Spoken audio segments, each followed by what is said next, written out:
సూర్యుడే గొడుగు పట్టి వచ్చాడే భుజము తట్టి చిమ్మ చీకటిలోను నీడల ఉండెటోడు రెప్పనొదలక కాపు కాసిడి కన్నువాడు.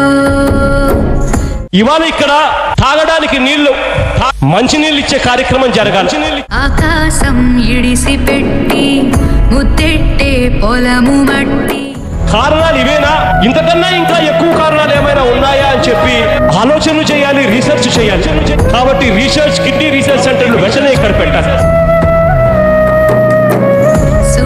ఆ తర్వాత ఇటువంటి సమస్యలు ఏమీ లేకుండా కూడా ఆ దివంగత నేత ప్రీతమ నాయకుడు రాజశేఖర రెడ్డి గారి కలల కన్నా ఆ సువర్ణయుగం అందిస్తామని చెప్పి మాత్రం ఖచ్చితంగా మీ అందరికీ మాటిస్తా ఉన్నాం. రెప్పనొదలక కాపు కాసిడి కన్నువాడు.